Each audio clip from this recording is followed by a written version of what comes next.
Hello, everyone. Welcome to Holistic Approaches to Healing and Harmony. During the seminar, all participants will be in a listen-only mode. There will be a question and answer session at the end of the presentation using questions submitted through the Q&A feature. Please remember the information provided in this web seminar is not intended as a substitute for your physician's guidance and care. My name is Rebecca Pauley. I'm Program Director at the Life Raft Group, and I would like to introduce our presenter for today. After facing gastrointestinal stromal tumor, Carolina experienced an instantaneous remission, a profound moment that reinforced the power of mindfulness, energy healing, and vibrational living. While her healing journey included deep spiritual work, meditation, and energy alignment, she also acknowledges the role of Gleevec, the targeted therapy that supported her recovery. This integrative approach, combining science and vibrational medicine, became the foundation of her work. Now a certified mindfulness and wellness coach, Reiki master, and bio-well energy field practitioner, Carolina Williams is passionate about guiding cancer patients and caregivers towards inner peace, resilience, and healing. She teaches practical tools that support both emotional and physical well-being, helping others navigate their journeys with greater strength, hope, and balance. Okay, if you could share your screen and take it away, Carolina. And welcome, everyone. So thank you so much for that beautiful introduction. My name is Carolina Williams, and I'm very excited and honored and honestly feel very, I don't know, the synchronicities brought me to this space. So I'm very grateful to be here. Whether you are a caregiver or a patient yourself or a survivor or thriver like me, I think this, hopefully this presentation will allow you to leave with at least one practical tool or some aha moments or any questions that you might have that I would love to answer at the end. So I wanted to speak very quickly about my story just because I feel that we usually mainly teach, I think, better from our stories, and definitely just has been my biggest teacher. I am 46 right now. I was diagnosed at 26. So almost 20 years ago. And of course, the diagnosis, as many as know, was a before and after in our lives. And I did, like it says here, overcame personal adversity, but it definitely wasn't an easy road. There were so many moments that I did feel that I couldn't push anymore. I had to do major decisions very quickly at such a young age that completely turned my life into something that I was, I guess, just living, right? And just trying to enjoy, me being a new teacher and in a new marriage. And the turning point came when the doctor in Plano, Texas called me that I had GIST. They extracted an 8-pound tumor, very, very high mitotic rate. So I had a very, I guess, a big chance of reoccurrence. And I went on a very high dose of Gleevec that I could not tolerate. I'm extremely sensitive to medication. I'm also 5 feet. So I don't think, the dosage was probably the correct one, but it was also very much in the early stages of Gleevec. And so I ended up combining Gleevec with other types of medicine and modalities. And that's what I'm here to talk about. Like they said in the introduction, I really am grateful for Gleevec in my life. I do believe it was a big part of my healing, my thriving, and I'm still here. I'm a mom of a 15-year-old who I had decided to adopt because I was on Gleevec. And every single decision that I make from that diagnosis on has allowed me to reclaim my purpose. I just left my teaching job after 22 years. I was an educator in many settings and different roles, and I decided to become a full-time mindfulness and wellness coach. So now I have my own little and slowly scaling wellness practice. I do want to guide others to thrive in any way that I can. You might have seen me in the last Live Fest with my BioWell. I know we'll talk a little bit about, the energy field in a moment, and I scan that actually for people. That's one of the things I do. So this is, I'm assuming that's, the scan that I, I found it on my email the other day. One of the scans, that really changed my life. I had so many, like many of you probably have had, more than 30, 40 scans. Of course, I still have them. I still experience anxiety, but I do remind myself, and I don't like always looking at this picture because I don't want to create anything from that space. But at the same time, it is a good reminder that, I'm still here. I don't want to take anything for granted. And I do want to, guide others to heal. So I love what it says here. When we shift our inner world, we change how we heal. And that's what I did. The first thing that I realized is that I needed to change not only the way I connected with my body, because our bodies are extremely wise. What I mainly needed to reconnect is with myself. And that's how my journey started. So why does it all matter? Because at the end of the day, why do we need to talk about right emotions and things like that when it comes to cancer? It's because cancer does impact your mind, your heart, your spirit, your family, your kids, everyone around you. And especially caregivers, right, carry this invisible stress. They say that caregivers are actually the most ignored ones in this process because usually people take care of the patient and not really the caregiver as much. So if you're a caregiver here, I would really encourage you to also ask for support. That's one thing I love about the Life Ref group is that they always support everyone, the family, partners, etc. And it is important also because I'm going to speak about mindfulness and other tools that would hopefully give you some relief, regulation, and some steps to resilience. Even though it's been 20 years for me, I practice everything that I teach, or most things, every day. So I do believe that that is a big part of why I'm still here, because I really have good energy hygiene. And I'll explain what it is in a few moments. So this is definitely for everyone, for patients, for caregivers, for supporters, of course, for the Life Birth Group staff, even anyone that is interested in looking at healing from a different perspective. Oops, sorry about that. There it is. So let's talk a little bit about the science behind stress, emotions, and cancer in general. And of course, there's a very direct correlation on GIST and what emotions are related to those particular tumors. And this I did get from, National Cancer Institute. There's so much research behind this. This is not a woo-woo concept. This really is something that nowadays has more and more research to back it up. This is why I became a Reiki healer as well, because it was during the Gleevec side, treatments, adjuvant treatment, that I suffered from so many, I would say most side effects. And I was working 70 hours a day with a baby, and I did Reiki every day with a healer, and I do believe that's one of the things that helped my immune system. And I did many other things as well with that, just took care of mind, body, soul, because stress does weaken our immune system. And of course, this reduces, anything really, any defense mechanism in our bodies. Chronic stress does fuel inflammation, and now there's more studies. Deepak Chopra is one that backs this up a lot, how inflammation is the biggest cause of disease. So there's so many, not only studies, but also people that mainly help with inflammation when it comes to cancer treatment, and because it does aid tumor growth. Then stress hormones can accelerate, and again, there's research that I found there with National Cancer Institute that can accelerate the spread. We can have metastasis just because of this. And, emotional distress does worsen the outcomes. And there's another very, very interesting research paper. If everyone's interested in some specific research papers, let me know. I have a huge toolbox because I like to share that with my clients and with people who are going through this. And getting some support is always going to lower risk because of all these things that I just mentioned. So what is the mind-body energy connection? So I'm working right now, I'm mentoring with functional medicine doctor. Her name is Dr. Michelle Patrick, very well-known functional medicine doctor in England.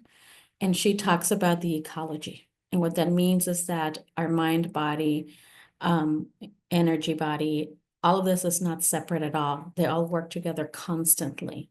So we cannot truly separate them. So therefore we have to take care of them as like they're not as a oneness, right? As they're not separate. So if let's say you have a table, right, and you're have your four legs, right? One's mind, body, can be energy, soul, whatever you want to call it.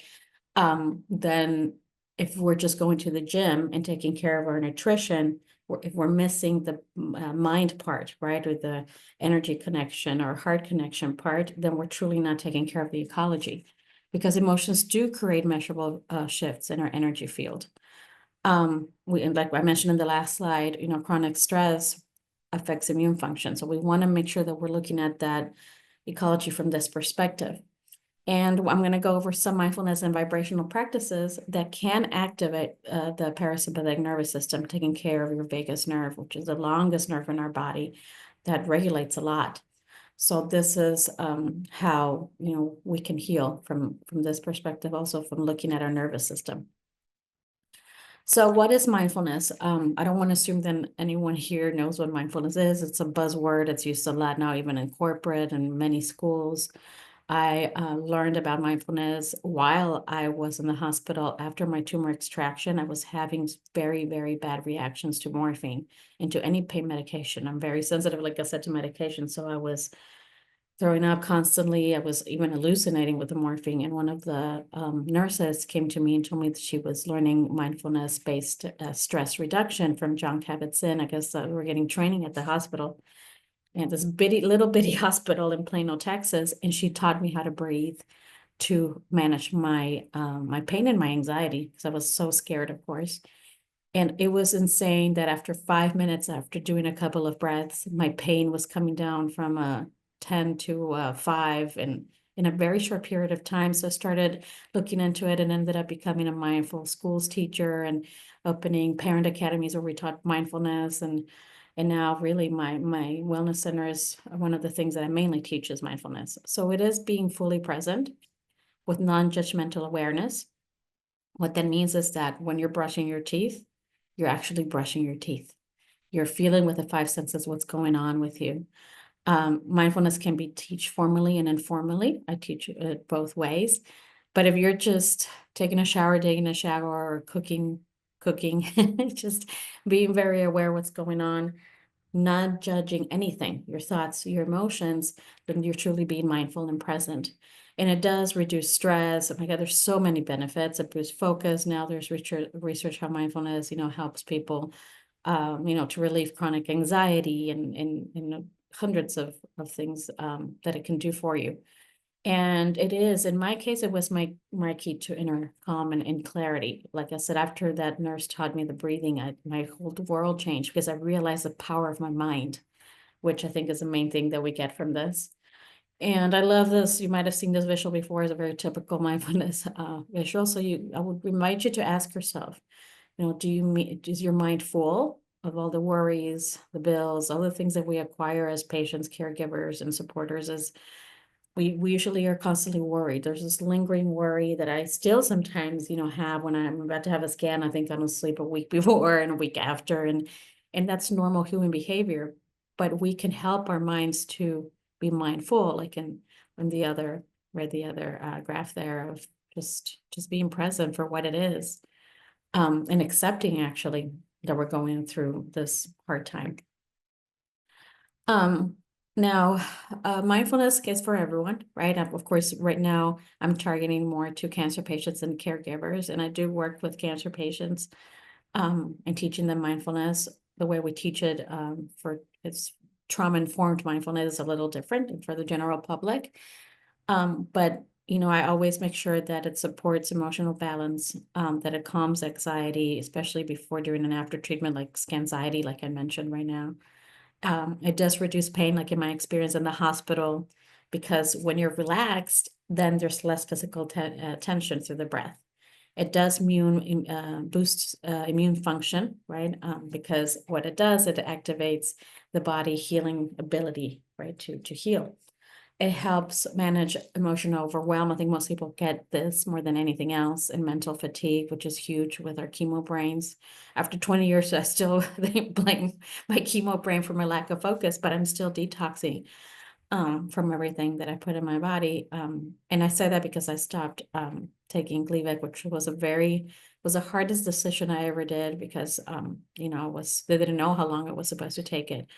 It's not something that I would ever encourage anyone to do because it's, such a personal journey for everyone. And actually, if it's working for you, don't, you know, I guess don't fix something that's not broken. But I chose to do that because it was affecting, my life very, very dramatically.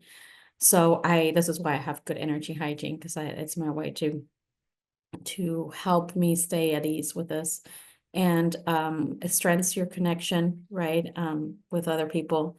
One of the things that happened to me is that I unfortunately was one of the statistics that got divorced because we were not able to really manage our marriage very well with all the stress, the overwhelm, the medical bills. And it happens a lot in this world. So I encourage you that if you can use anything to help for better communication and connection with your caregiver, it's a really good thing because it does encourage compassion, right? Compassion has to come almost from the two parties, and it's not always easy, even with your oncologists, with your doctors. So those are some things why mindfulness is beneficial too. And we're going to get into an exercise because I've been talking a lot. I like to make these a little interactive. So one of the things I'm going to teach you right now is the 3-breath reset. This 3-breath reset, I don't only use it for anxiety, which is the main reason I practice this, but I use it for traffic. I'm in Miami and traffic is insane. So I use it for any overwhelming situation. The body scan is a beautiful way. I have some body scan meditations that I share with people because you can have many ways of teaching body scan. I use it mainly for people that are going through treatment. Because what it does is when you connect with your body with literally each organ or body part, what happens is that when we label, the brain relieves tension through the breath, of course. Then I love to do mindful walking. Literally, I don't go out with headphones anymore. I don't really look at my phone. I'm just feeling the steps and counting the steps, looking at 5 things around me, 4 things that I can touch, 3 things that I can hear, etc. So there's so many ways of practicing mindfulness in a very easy way. All of these practices literally take 5 minutes, and you can actually incorporate to your daily practice. And loving kindness is my favorite. It's called metta meditation. There's so many things out there that are metta because they're heart-centered. And this is sending compassion to yourself and others. If we have time, I might do a short metta exercise because these are very powerful. It's almost like sending a prayer, right? It's just love and light, I guess, to yourself and others through this process. So let's go ahead and do a really quick 3-breath reset. I like this one a lot because it helps to not only reset your nervous system, but also to reset your brain. So it helps with focus too. So I'm going to teach you how it is right now to sit mindfully. It's very important, especially when we're going through treatment, because believe it or not, our spinal health is the most important things we can do for our energy. And what I mean by that is that, we have good posture, that we're allowing energy to go up and down our spine. So the mindful posture is really easy. I like to ground while I'm doing it. So there's a huge movement right now, and that's actually proving that grounding, and also call it earthing, through walking barefoot, right, in nature or being by trees, things like that, really, really raise your frequency, therefore detoxing your body. So grounding literally just means, being close to the ground. It's better to do without shoes. Like right now I'm barefoot, you can't see me. So if you put your feet down on the floor and you really plant them, what happens is that you're already helping that energy to flow, and you're already detoxing that energy. So what I like to do is raise my shoulders, and when you put them down, I want to do this with me. If you're sitting in a chair, if not, that's okay. When you allow them to fall down, there's this beautiful posture that your spine has, almost like coins stacked in your back. And what this allows, again, it's that really beautiful flow, nice flow, easy flow of energy. And then what I like to do is, of course, take some deep breaths. I'm going to teach you a breath right now that's called the anchor breath. So what we're going to do is we're going to inhale 4 through our nose, like we're smelling a flower. And we're going to exhale, perching our lips just a little bit like you're blowing a candle. Okay. So I'm going to count. If you want to do this with me, if not, you can watch me. We're going to do that a couple of times. And then I'm going to switch to inhaling. I am here with myself. You could just think about it, of course, because you're breathing deeply. And exhaling, I'm safe in this breath. You're literally telling your energy that you're safe, your body, your mind, of course. You're calming the nervous system. So we're going to do 3 breaths, 4, 6, and then we're going to get into the affirmation. So let's go ahead and inhale.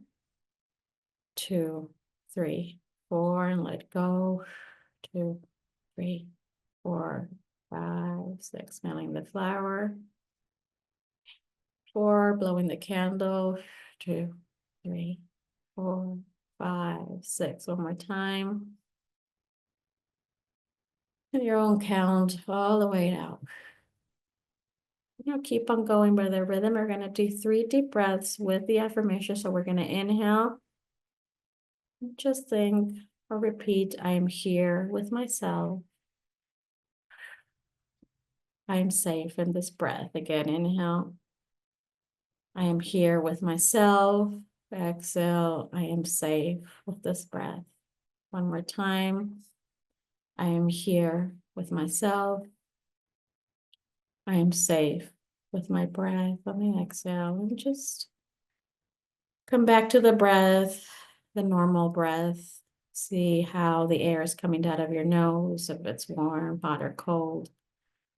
The anchor breath just allows us to go back to breathing. See if your chest is moving or your belly. When you're ready, you can just open your eyes. And I do this a lot. Actually, when I am in the the CT scan, I'm allergic to iodine at this point. It happens to a lot of us that get many scans, right? So when they inject the iodine, of course, I'm preparing with steroids and Benadryl, and I'm very out of it after, can't even drive, but I get very scared. Every time they inject it, it's like kryptonite, Superman. So I'm here with myself. I'm safe in this breath. And of course, that can come with prayer. That can come with anything else that's all high vibrational messages, right? So this is a very nice way to reset the nervous system.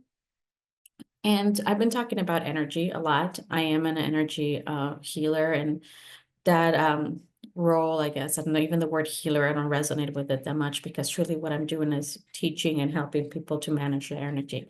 And it's been very, it's become this very woo-woo thing in some places. And honestly, I sometimes, get a little bit, I don't want to say frustrated, but I want to always send a message that there's a lot of science and a lot of research behind how energy, healing energy work can change our lives and help us heal. Because we do have low frequency and high frequency emotions. I'm going to get into that in a few slides. And if you think of the word disease, it's not having ease of emotions. And there's a direct correlation, like we said, right, of stress hormones and emotions and trauma that's stored in our body that will create disease after some period of time. One of the books that has changed my life when it comes to that is The Body Keeps the Score. I do recommend it to everyone when I first talk about these topics, which talks about that relationship and the research behind it. And now all these places like HeartMath is a company that, and there's so much doctors that are getting into the research behind how energy can really change your biochemistry, like Dr. Joe Dispenza. I'm mentioning some of them here. Bruce Lipton, I'm actually going to see him this weekend here in Miami. They all talk about this concept and teach it. So energy hygiene, like I mentioned, which is really what I teach at the end of the day, matters. It's one of the most important things that you can do for yourself, and you can make it fit your lifestyle, your belief system. It's a secular practice, and it's free and available. So one of the things I scan in the energy field are the chakras, and this is another thing that has become a bit of a spiritual thing for some people, and it's great. And I am, I like to bridge science and spirituality, but truly the chakras are energy centers. We do have more than 300. They say that we have more than 1,000 in some spaces. They've researched the energy centers, but we usually focus on 7. So this one's a really nice slide to see how each energy center is connected to something very specific. So one thing that I notice when I'm about to get my scans is that my root chakra, which is the red one down here, it's at the end of the spine in this picture, right there, is connected to grounding and safety. So grounding, like I mentioned before, it is important for cancer patients, for caregivers, for everyone, and that's, going through this path, because the main thing that we feel is not safe in our bodies. So the root chakra is probably the most important center to take care of there. Then we have the sacral, is the orange one here.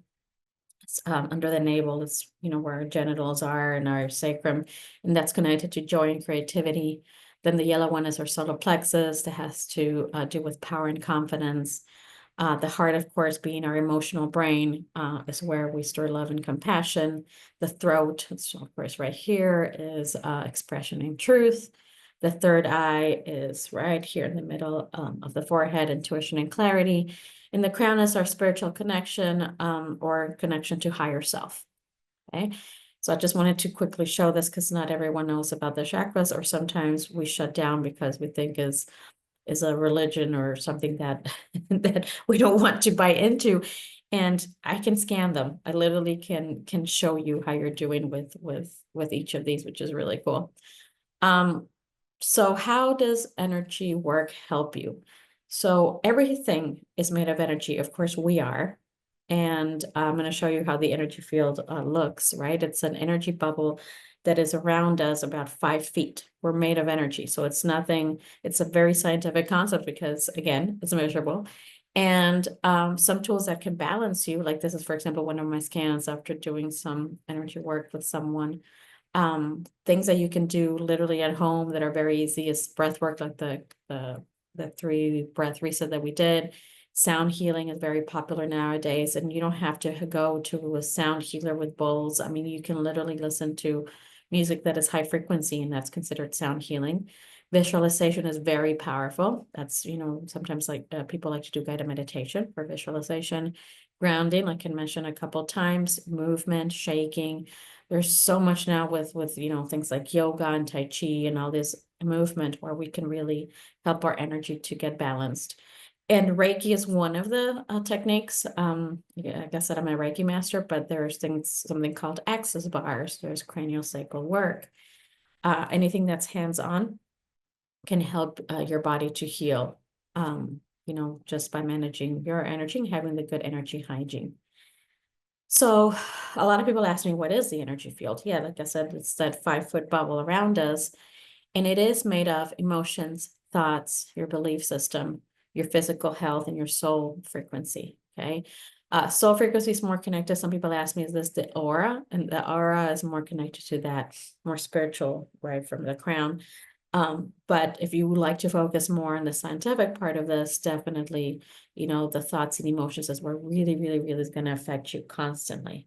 So because it's measurable, the beautiful thing is that we can manage this. So what is it influenced by? Emotional state, which I'm going to get a little bit deeper into, because I think it's something that is really, really cool to share with folks, especially when we're taking care of our energy. I mentioned the belief system, but also inner critic. If you're like me, I have a very mean inner critic and I have to work on it constantly. Trauma. I find that most, if not all, I mean, I bet there's, a statistic behind this.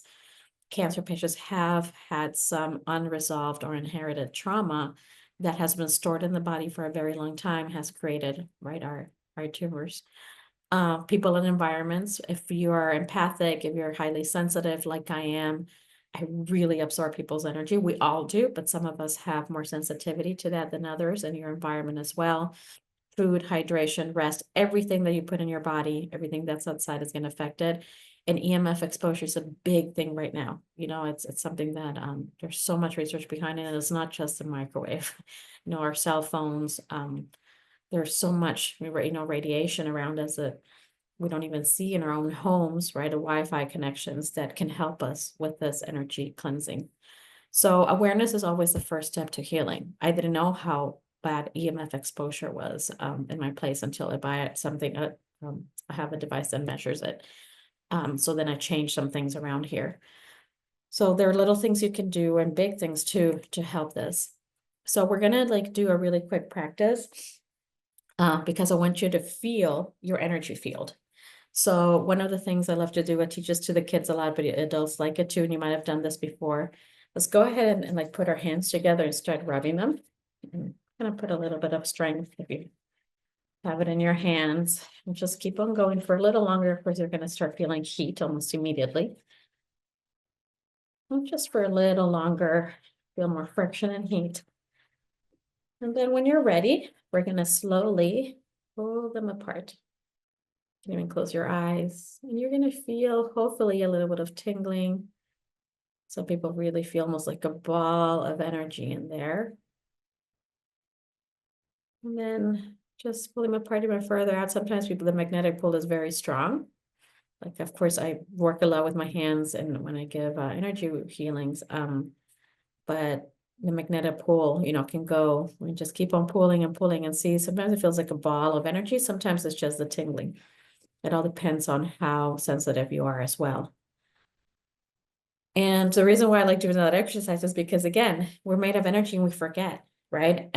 One thing that I do is when I scan with my scanner, what I'm doing is I'm using the Kirlian effect. It's a type of method, I guess, that you can capture people's glow from the fingers, right? The photonic energy, and it translates the information and can show you your energy field.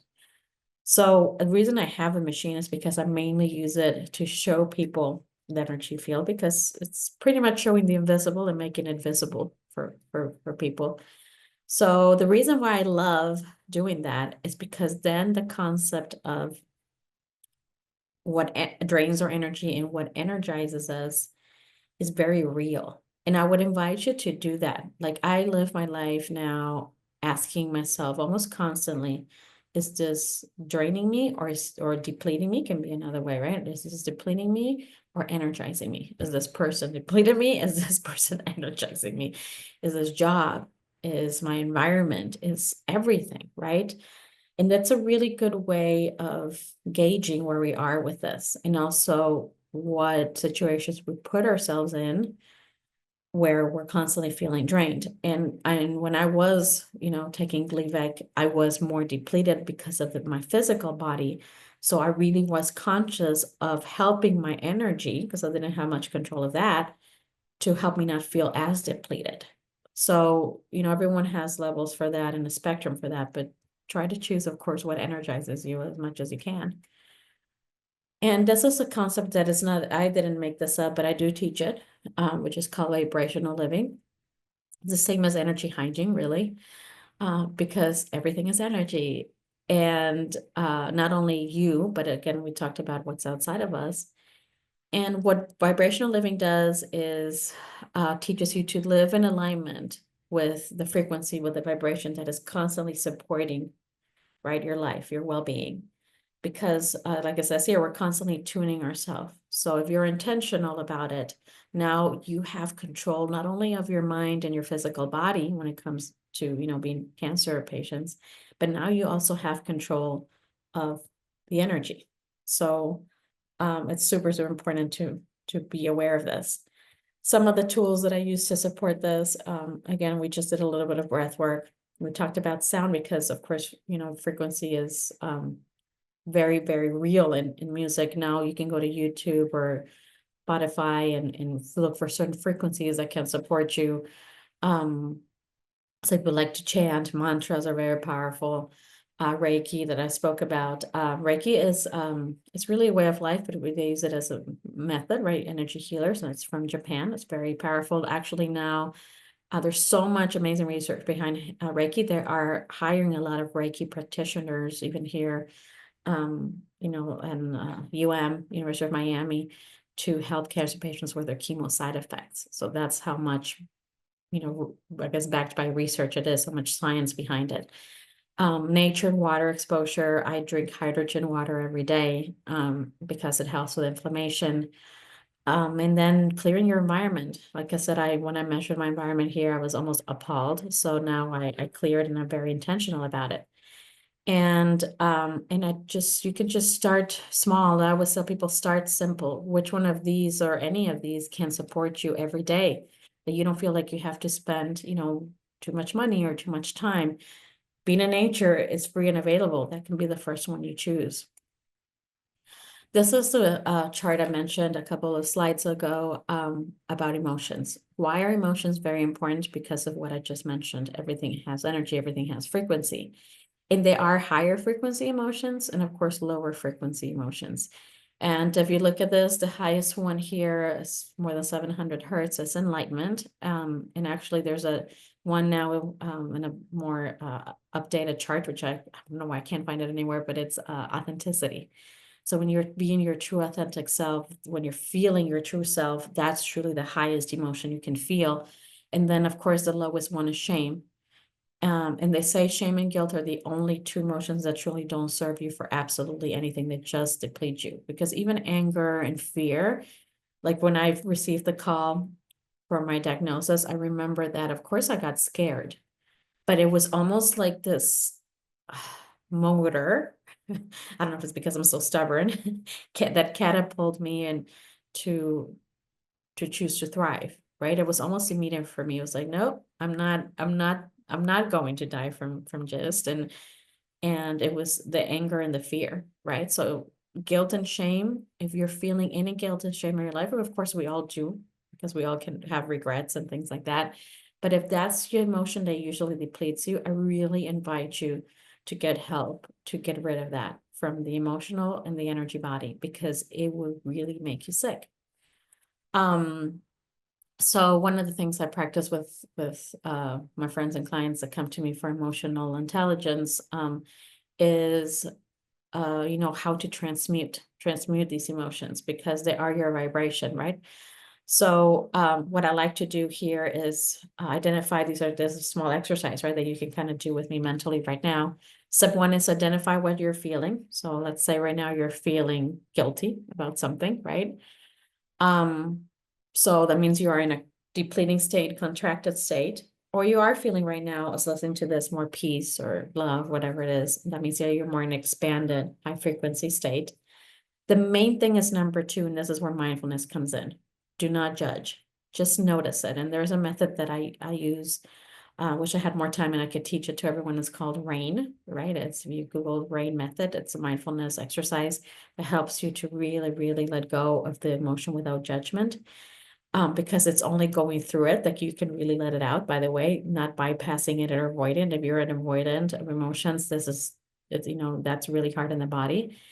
Or if you have trouble like me regulating emotion, it's also hard, right? And then you shift upward in that chart gently, right? So you want to go to love. There's beautiful ways we can go to love, but sometimes we have to go through some of them first. So just being aware of that is super important.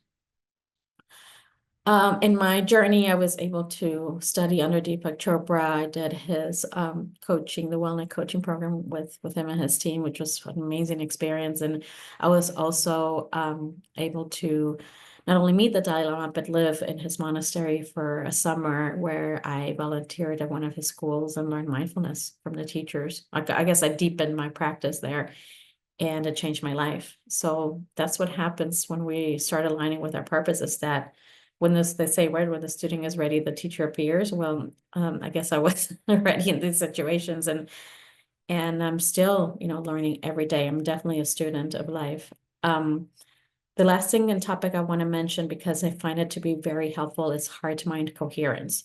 So Heart Math is one of the companies that mainly studies this, and is, like it says here, a scientifically validated state where your brain and your heart are in sync in a way that they're connected with each other. And it's almost like they're dancing. I like to describe the heart and the mind are dancing constantly. But sometimes some of us disconnect more with the heart. That's if you're less emotional, right? And if you're more analytical, and if you are more emotional and less analytical, right, you're a little disconnected from the mind. So we have to have the coherence between both of them, because this does increase your energetic frequency. It calms the nervous system. There's a lot of studies behind trauma and heart-mind coherence, how it helps with anxiety and depression. Enhances intuition, because your heart, because it's your brain, your emotional brain, it would literally tell you yes or no. It can be the compass in your life.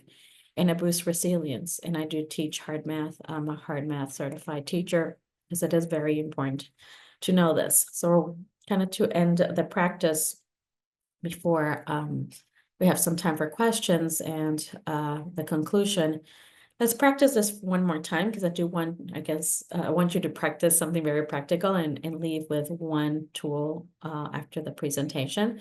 So if you get into a mindful body again, raising the shoulders, bringing them down, just relaxing the body. You can put your hands facing up or down and your feet grounded on the floor. And I will count the 4, 6 in a minute, and you're going to do a really quick hard exercise, so you can close your eyes. So let's go ahead and breathe a couple times in your own count, inhaling like you're smelling the flower, and exhaling like you are blowing the candle. A little longer, a couple more times. And just release the tension in your body. And then one more time, all the way to 4. And let go all the way down to 6. And I'll invite you with your eyes closed, so you're invited to do so, to place your right hand on your heart and the left hand on top of the right. And I want you to please visualize. And if you're not very visual, just, think about all the things you're grateful for in your life right now. And use gratitude, the big and small things, just for a few moments. What are you grateful for?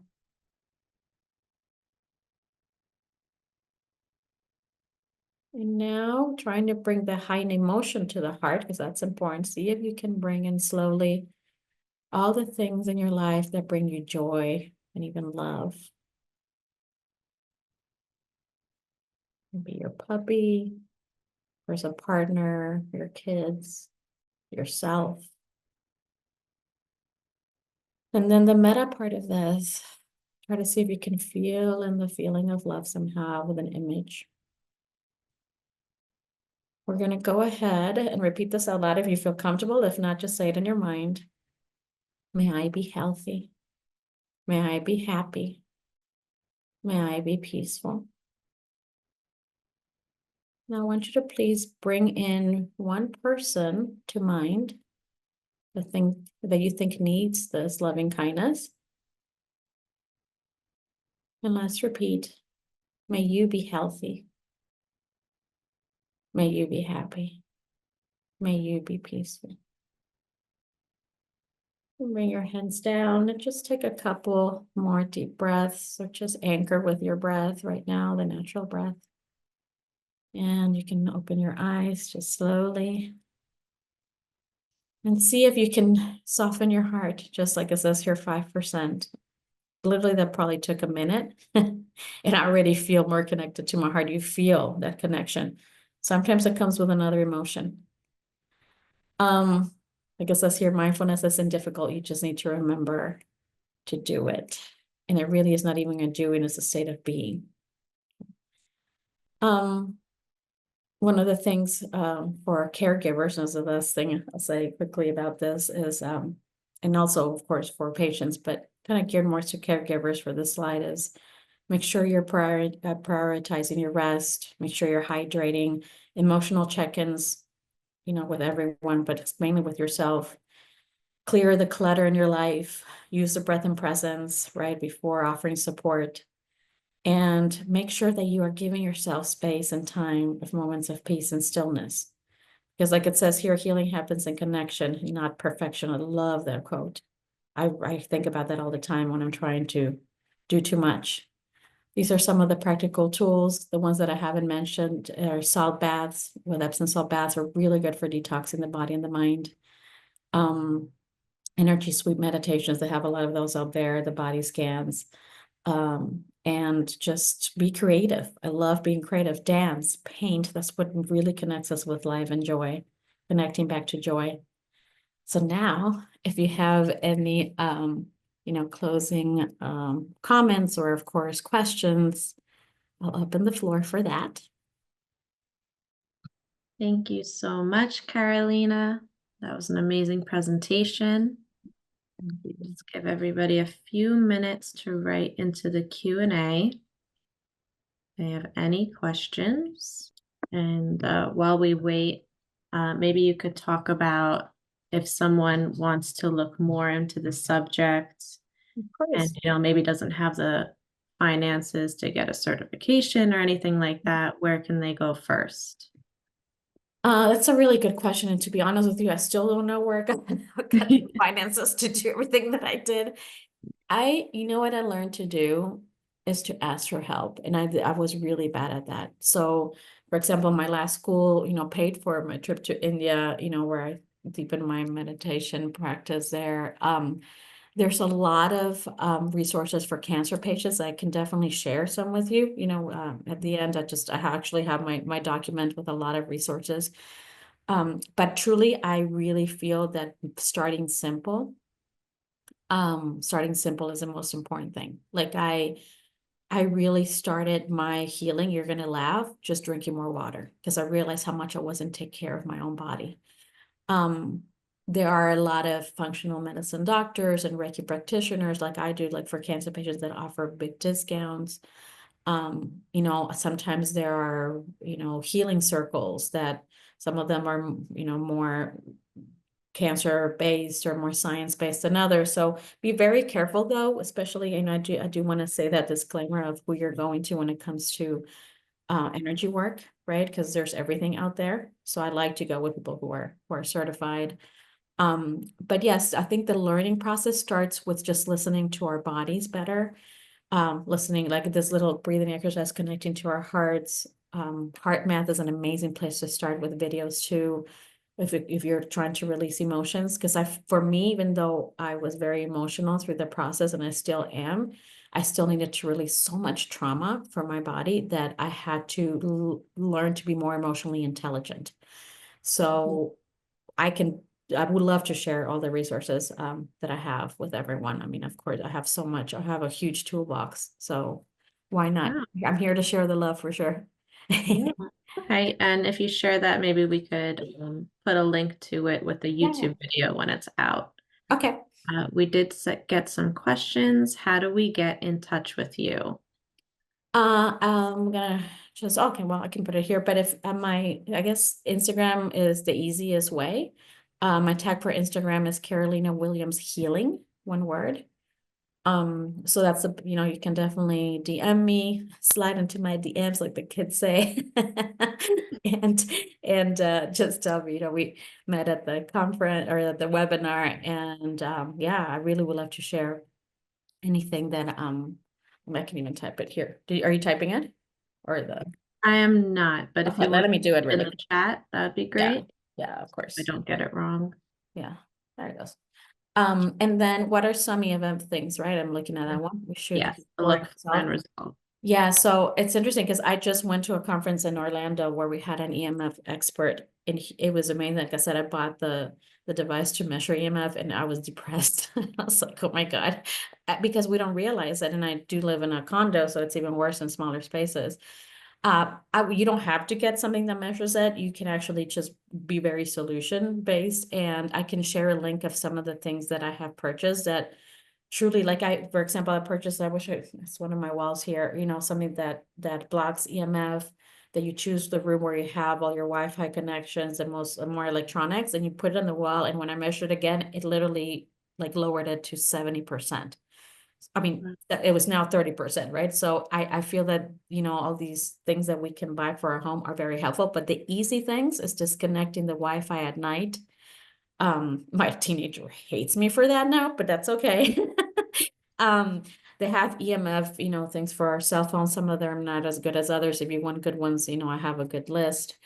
But also, like clearing our energy can help us with that too, right? Because if our environment's not that good and we don't have control over it, then we have to be very, very good and rigid about having that energy hygiene.